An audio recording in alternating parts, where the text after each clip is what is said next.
Welcome to my wonderful floral workshop, you very, very special people. Now today I'll be demonstrating how to make a floral bouquet, and I can't wait to introduce you to my floral contestants. And we've got the boys and the girls in the house. Today I'll be introducing you to the cut flowers that are male and the cut flowers that are female. And I'll be throwing in a few floral gossip here and there. So I'm happy to get started because I know you are. Now before we get started, I want to introduce you to the whiteboard of what we're going to be using today, and we'll start with the floral contestants that we're going to be using today. Now the first is gladioli, second is tuberose, dahlia, aster, sunflower, chrysanthemum, and the foliage of choice for today I'm going to be using viburnum. Now from that list I'll be introducing you to who's related to who, so we have a few cousins in the mix. And the sundries and equipment that we're using today is secateurs, scissors, elastic band, sticky tape, cellophane, wrapping paper, and, before I forget, tear ribbon. So you ready to get started? Because I am. Now I'm going to introduce you to some techniques, and you must know me by now. I love to, make a little joke out of every single floral arrangement that I put together. There's a storyline to it.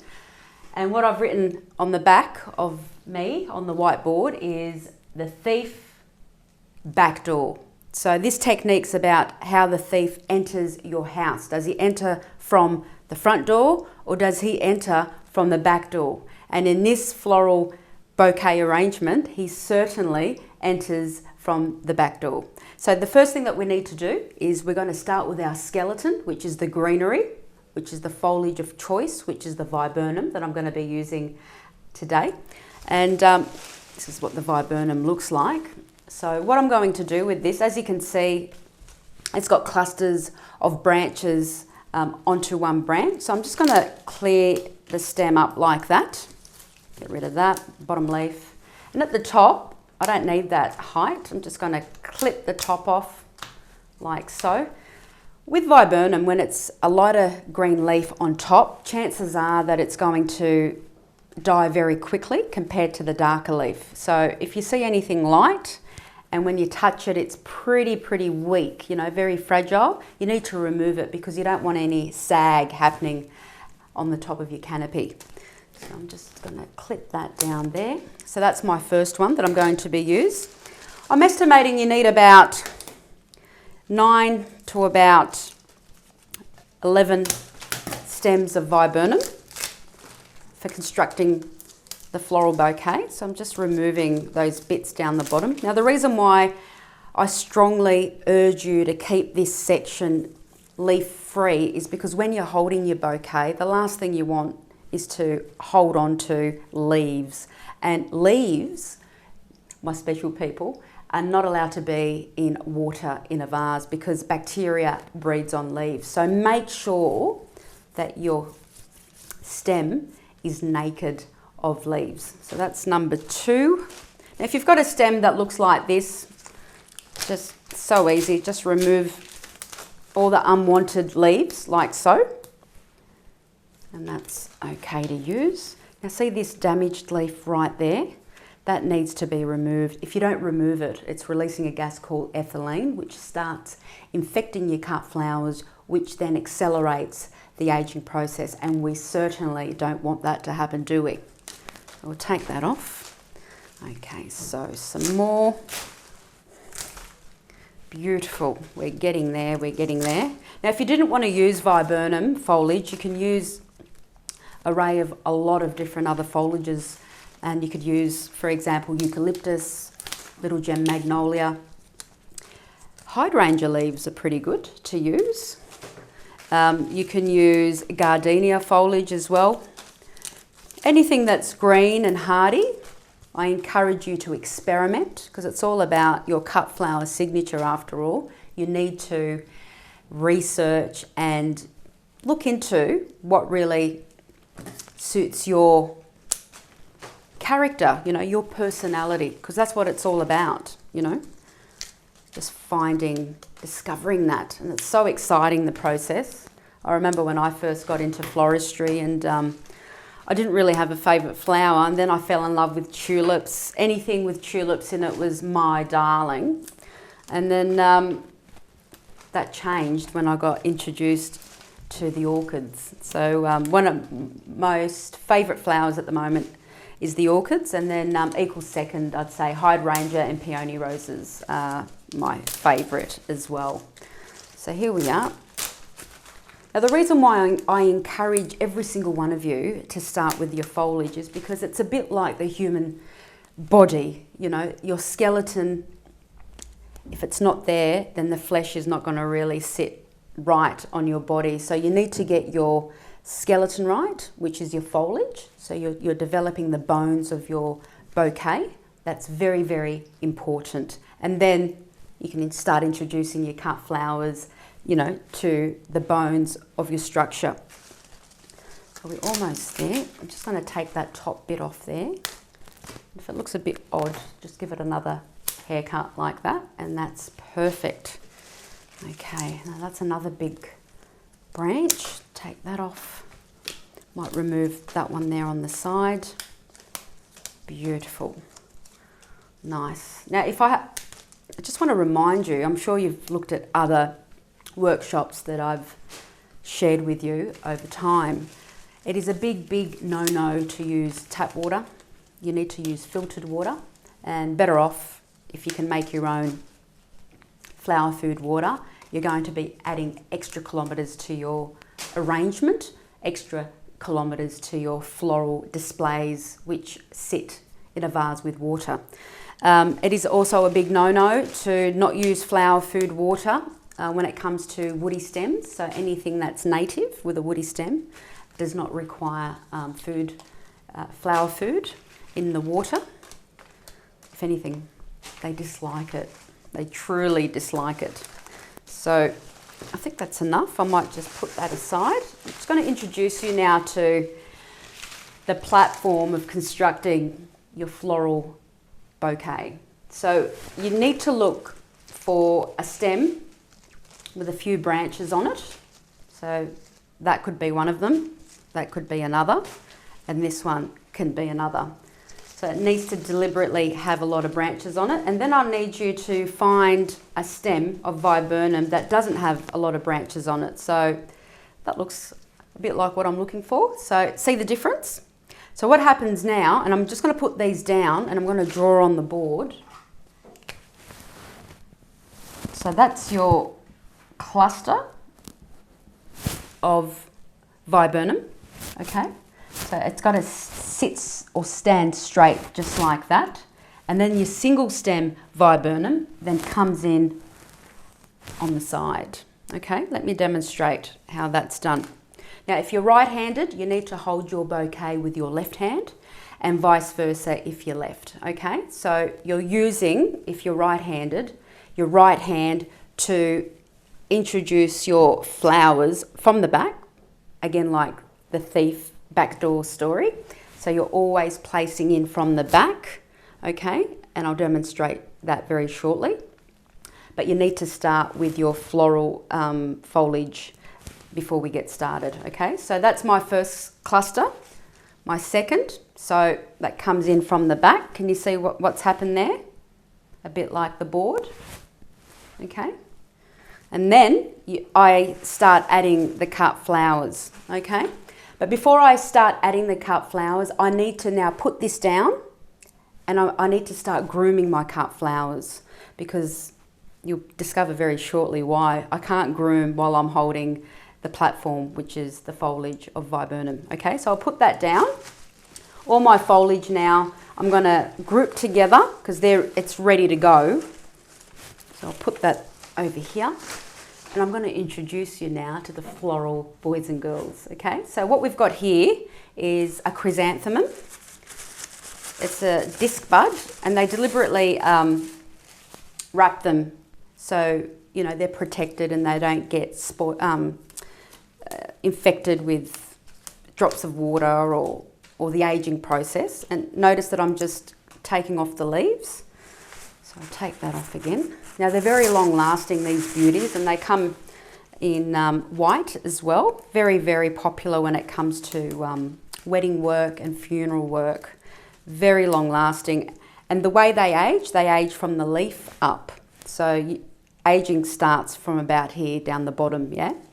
So this is really, really fresh. And another sign of freshness when you're working with flowers is that when you're taking the leaves off, you can hear a click, which is the freshness. If you don't hear a click, like so, then it's on its way out. So this is the aster, which I'm just cleaning off a few leaves. So I'm grooming it. Take that off. Purple is a colour that gives you a natural high. So if you know somebody that lacks a bit of high in their life, or for example, a recovering addict, so alcohol, drug related, and you know, they're trying to detox themselves and get on the right track of life, I strongly urge you to share the colour purple a lot in their recovery mode, because it's certainly a colour that gives you a natural high. Colour purple also, it's been said that most intelligent people, when you ask them what their favourite colour is, their answer every single time is purple. So ladies, if you're going out on a date and you want to know whether the man sitting across the table from you has intelligent genetics, you can start by asking him what his favourite colour is. So a little tip for you there. Now I'm using 2 bunches of aster in this bouquet construction, and we're almost there with the grooming. I love grooming. A bit like what I do for myself, you know. How do we groom ourselves? Well, clip our nails, we clean our ears, you know, and the same thing with flowers. You need to make sure that they're all groomed, ready for display, ready to show off, and hey, look at me, I'm looking really fabulous today, and with many more days to come. Okay, now my next floral contestant is,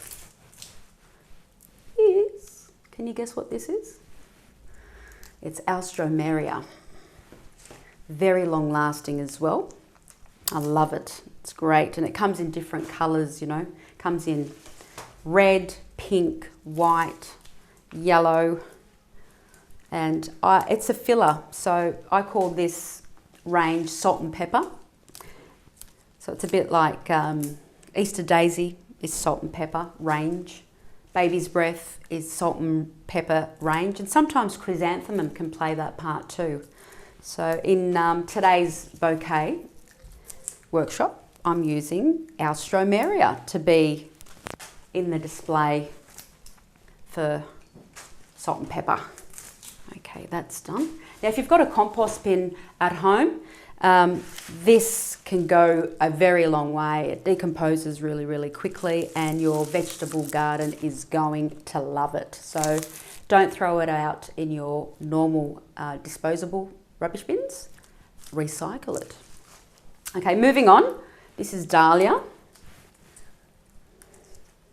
And Flowers by Mercedes flower for marketing is a pink dahlia. Now they're not really long lasting, but they're very, very showy cut flowers. So if you're after a statement, and they're very affordable as well, you know. So if you want to save money on something that takes a lot of surface area in an arrangement or a bouquet and keep your costs down, but the effect is just as radiant and as bold as using expensive flowers, for example, hydrangea, dahlia is certainly a cut flower of choice that you should look into. Now this is the medium range. Well, this one's a smaller head than the others that I've just groomed, but usually their heads are double in size.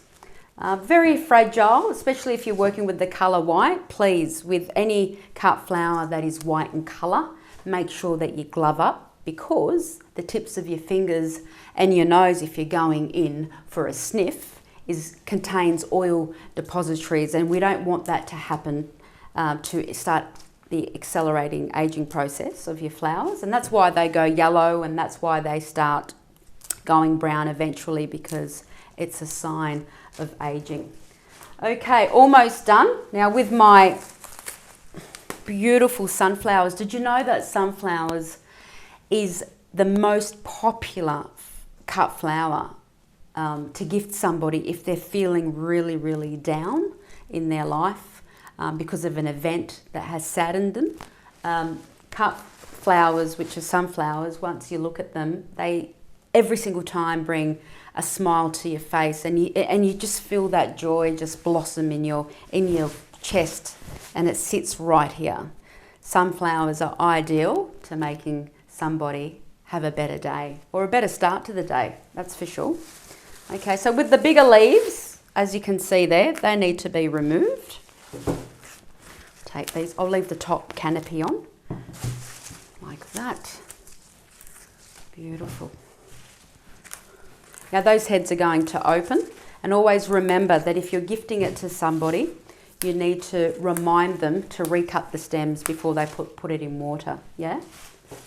Very, very important.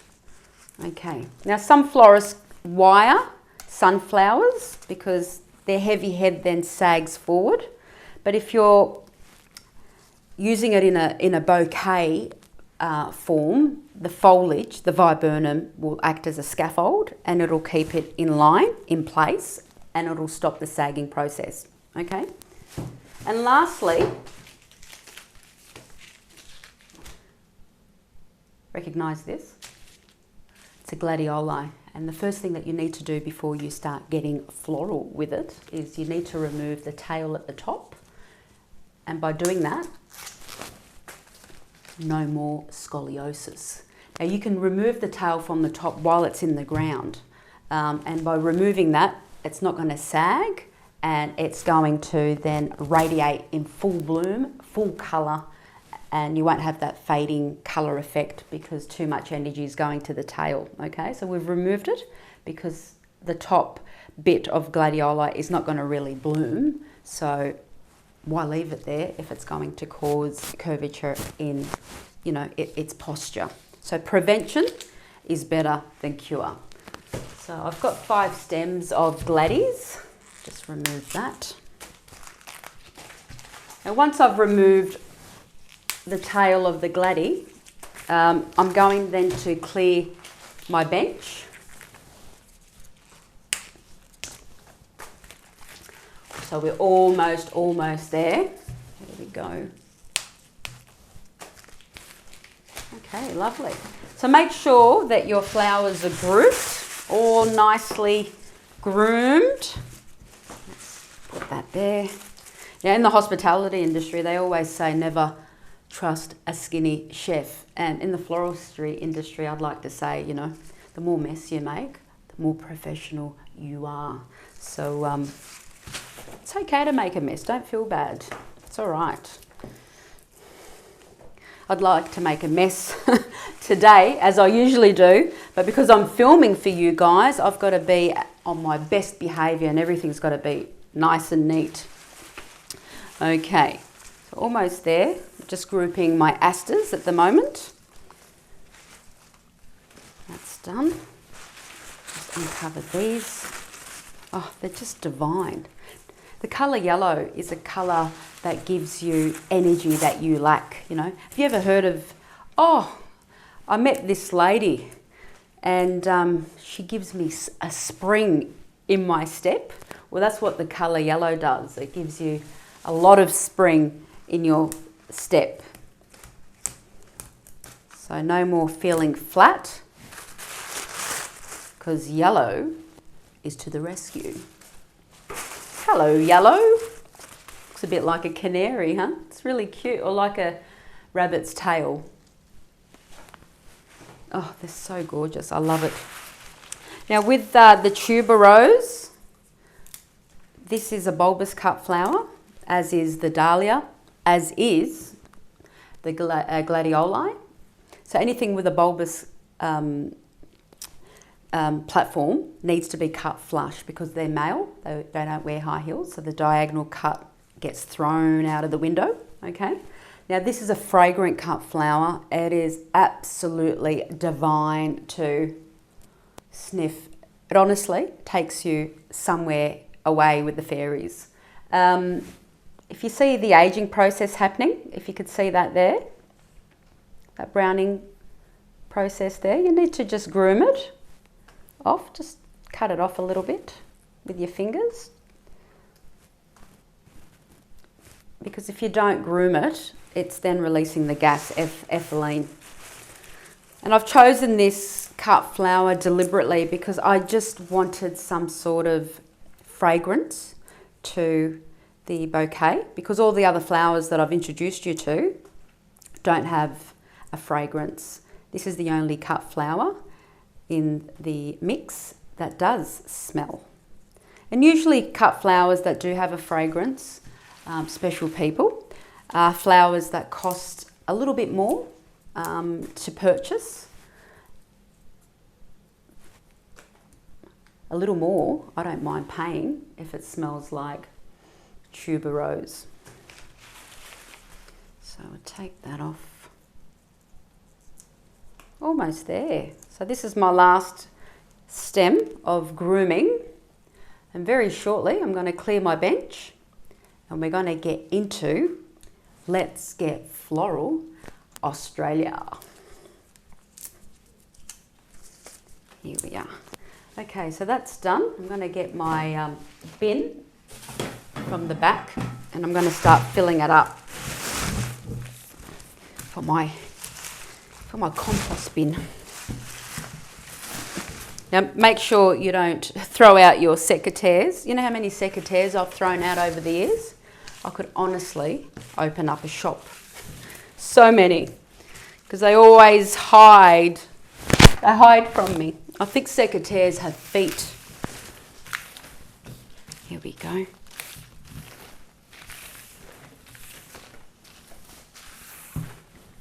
Almost there. Oh, beautiful. How good does this look? Okay, nice. Okay, so remember what I said earlier about the X and the thief entering the back door of the house. We're going to get back to that. And if you're right-handed, always remember you need to hold your bouquet with your left hand, and you're always entering in from the back, okay? So that's stem number 1, which is the viburnum foliage. Stem number 2 comes in across like that. So we've got the X. And in no designated order, you know, I'm going to start with chrysanthemum. I'm going to bring that into the mix. Now make sure the placement is in line with the last leaf of your foliage. Can you see that? So I don't want you placing your cut flowers up here, okay? Because that's wrong. You need to be placing it in the range of the last leaf of your foliage, okay? So that's number 1. Number 2, I'm going to use some aster. I'm going to bring it in from the back. It's going to make friends with the chrysanthemum.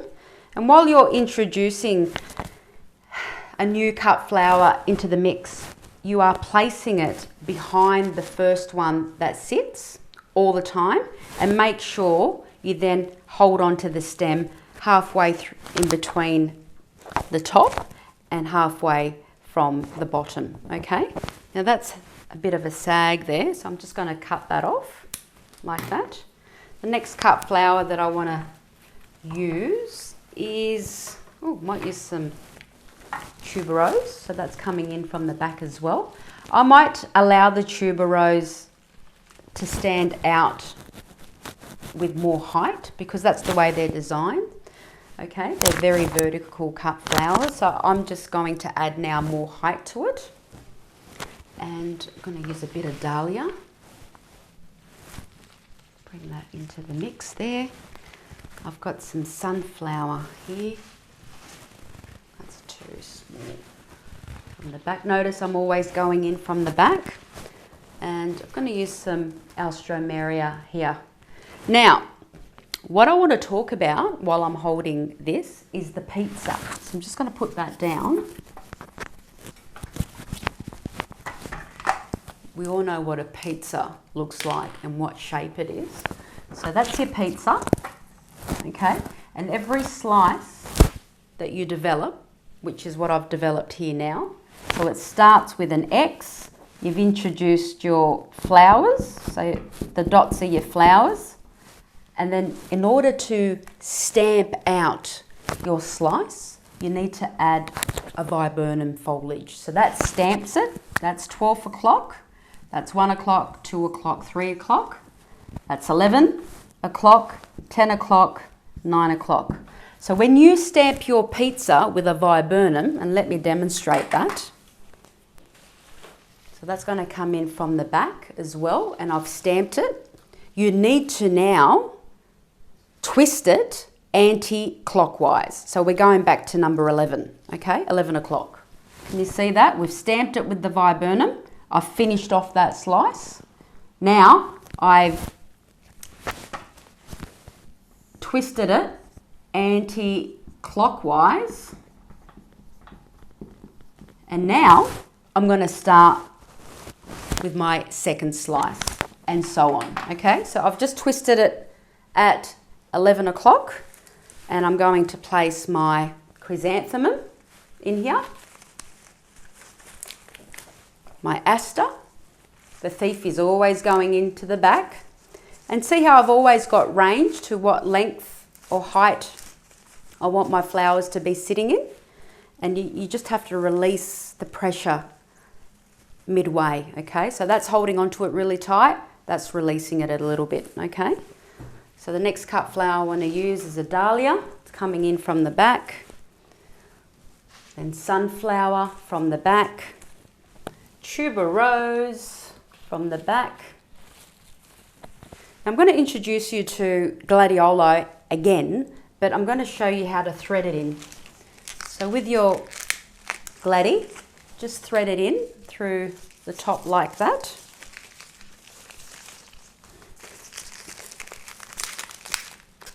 I like that. Now with these leaves, they can be removed down the bottom. I've got some Alstroemeria happening, and viburnum is now going to stamp that slice, and I'm going to twist it again. So now we're on to our third slice, okay? So chrysanthemum again, aster, always going in at the back. Sunflower,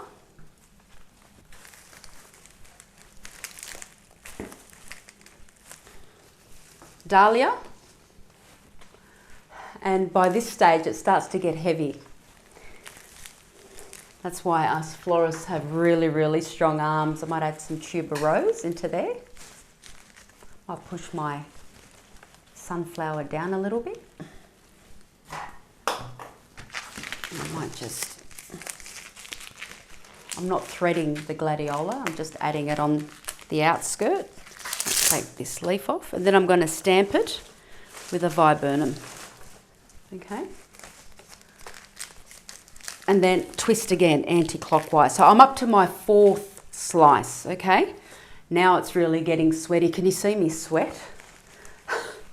Mother's Day is a day where we are putting hundreds of bouquets together, and I tell you what, by the time you get home, you are so tired, your arm feels dead, you can't even feel it.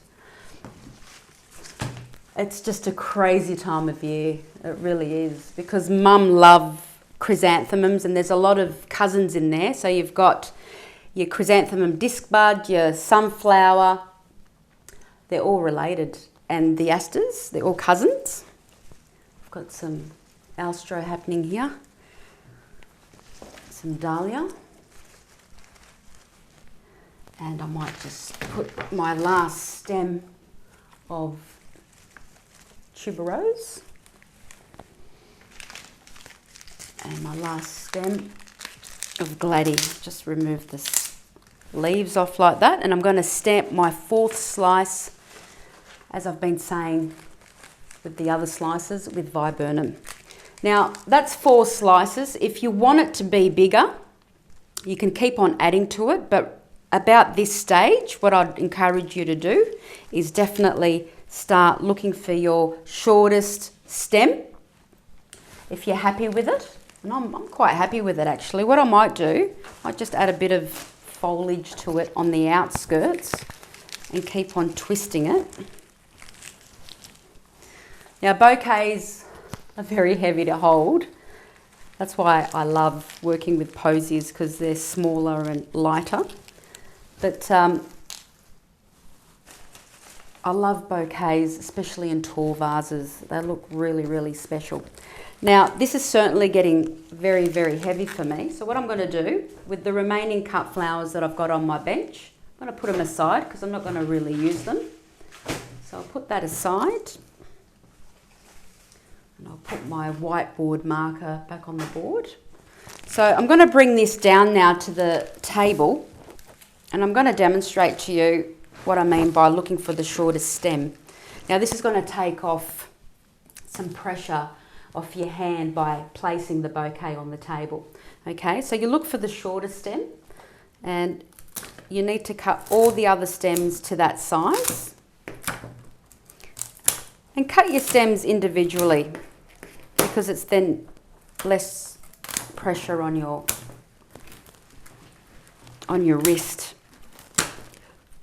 Here we are. Okay, now with the woody stems, they're a lot harder to cut into, so cut them individually. Now I did say earlier on the board that you need to use an elastic band. So an elastic band that size is perfect, opposed to an elastic band that size. So see the difference in size? That's a smaller one, and that is a bigger one. And when you use a bigger elastic band, you've got more range going around, you know, the stem a few times, which I like. So what you do is, going back to now the next stage of attaching the elastic band to your stem, find a woody stem, which is the viburnum, as you can see here. Attach your elastic band to it, like so. Can you see what's happened there? And then the next step is that you're going around the stems like that. Once, twice. And you can put it back on the same stem that you originally started with. And that now is secure, and it's not going to go anywhere. Can you see that? How good is that? Fantastic. Now the reason why we keep on twisting and twisting and twisting is because it gives the spiral effect, as you can see. Looks neater, and I think the flowers love it because they're in order, they love structure, nobody's in their way, and it's easier to breathe. Keep in mind, the more flowers that you're going to pack into your bouquet, it's not a good idea, because like humans getting into a lift, the more people in the lift, the more you're likely to feel claustrophobic. The same thing with flowers. So keep that in mind. Flowers need their space to breathe, to even grow. Okay, so something to keep in mind, definitely.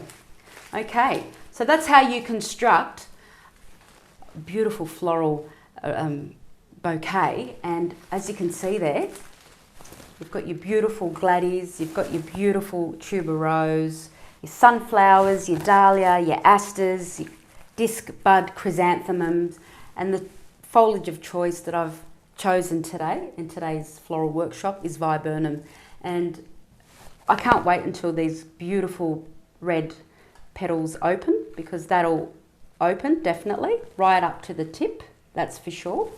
And the colours are just radiant. They're definitely going to keep you happy for not weeks on end, days on end. If you want weeks, you might have to look into the more expensive flowers, and I'll give you a tip. Orchids last a very long time if you know how to look after them.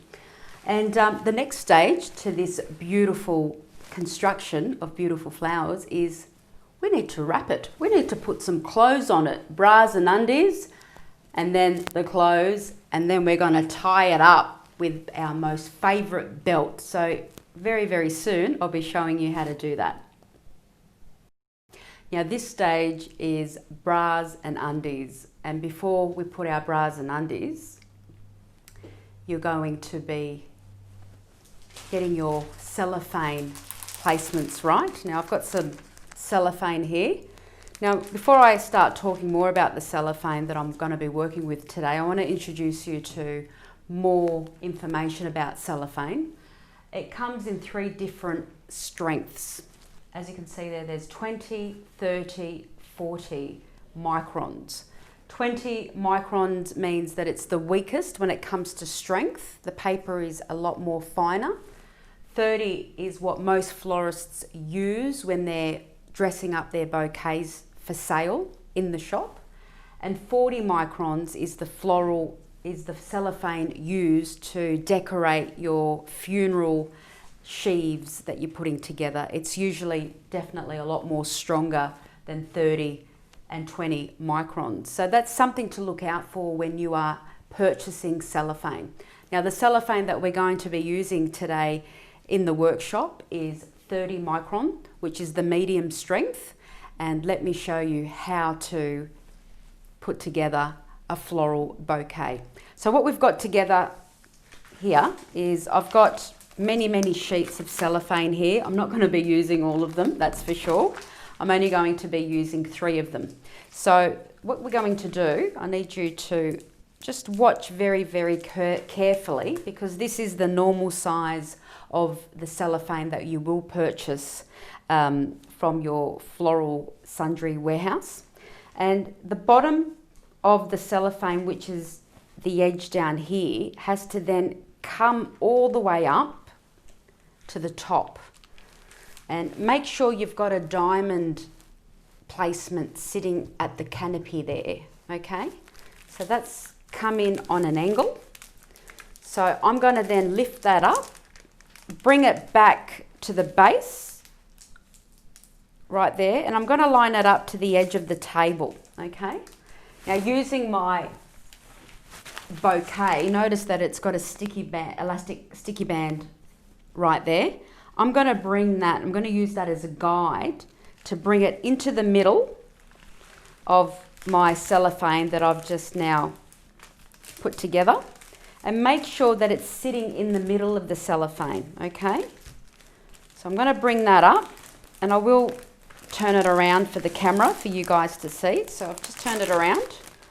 Now I've brought the sides up like that. Now, using my sticky tape, I'm going to cut off a very long strip and paste it there and bring it across there. So I've just created a bridge. Make sure that you do not suffocate your cellophane like so. Just keep it nice and flowy like that. So that's one side of the bouquet done. Can you see that? But not on the other side.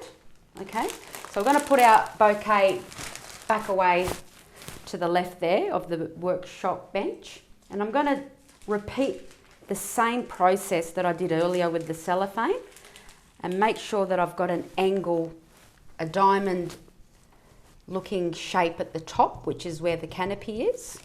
I'm going to press that down, and then I'm going to bring it back to the edge of the table like that. And with the side of the bouquet that is then exposed, I'm going to put that face down and make sure it's in the middle of the cellophane, and use your elastic band as a guide to where it sits on the edge of the table. Now I'm just going to bring that across to the camera like that. So now I'm going to bring the sides up, but with the sticky tape this time, I'm going to make it shorter, and I'm going to be placing it at the top there. Another small strip of sticky tape like that. So now that's put together, okay, the next step, if you can see, I'm going to choke it down the bottom like that. And this time, I'm going to cut away a really long strip of sticky tape, and I'm going to go around the stem like that. So that now is not going anywhere. That cellophane is not moving up or down. It is now secured with a very long strip of sticky tape. Now, the last process is my 3rd sheet of cellophane. So I'm going to bring that down like that, and I need to now cover the stems of the bouquet, okay? I don't want them exposed. So with my final sheet of cellophane, I'm going to rest it on top like that. Make sure that the cellophane covers the stems of your bouquet like so. Can you see that? And make sure that it's centered in the middle as well. I'm going to tuck in the sides like so. So I've tucked that in at the back. And again, I'm going to choke it. And I'm going to cut off another long strip of sticky tape. And there you have it, your bra and undies are on now. Can you see that? So that's all now looking nice and important, isn't it? So I'm going to place that down. I'm going to pack away my sheets of cellophane that I no longer need. And we're going to move on to how to put our clothes on top of our bras and undies. Okay. Now, before we put our clothes on, I'm just going to introduce you to the ribbon that I would love to be working with today. This is tear ribbon, as you can see. Comes in all different colours. If you want to use some rope, or this is another material that we use to make bows as well. So what I've decided to do today is I'm going to use tear ribbon, okay? So I'm going to use the colour orange. Now when you're measuring how much you need to cut off with your scissors very shortly, this is how much you cut off when it comes to cutting off your belt, okay? So that length there, using my scissors, that gets then cut off. And for my bow, it's ×2 of the length of the belt, okay? Cut that off like that. Now with the belt, I'll put that on standby because I need that as soon as possible. As soon as I put my clothes on, I need my belt to keep my clothes in place. And it's time to move forward to put our clothes on. Okay, so what I've got here is some tissue wrapping paper. I've got a lot of it, as you can see, but I'm only going to be using 3 sheets of it. So I'm just going to open it up like that. Again, bring it down to the edge of your table, okay? And I'm going to be placing, take 3 sheets off. So that's 1, 2, 3. Okay, so that's 3 that I'm going to be using. I'll pack that away, I don't need that. Now with your bouquet, it's this easy, guys. 1 sheet of wrapping paper then goes on top of your cello like that. Make sure your stems are covered, as you can see there. Make sure that your wrapping paper is centered and your bouquet is right straight into the middle. Choke it like so. Fold the edges to the back. Choke it again, and then you turn it around, okay? Second sheet of paper then goes on top again, like the other one did, the first one. Make sure that it's centered. Choke it. Fold it to the back.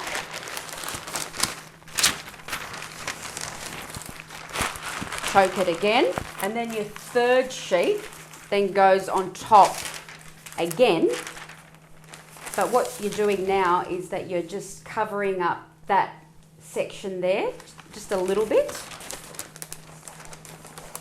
And 3 sheets of paper, 3 sheets of cello just gives, you know, the wrapping more strength when you're transporting it. Okay, so that's my third sheet of paper.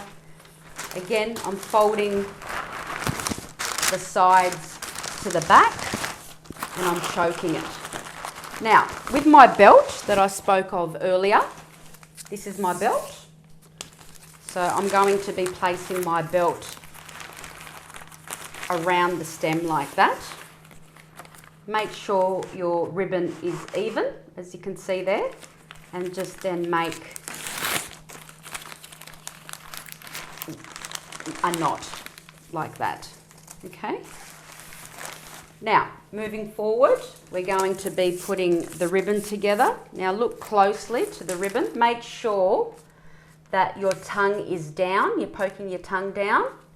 Press very firmly around this section, and then we are creating a loop from the back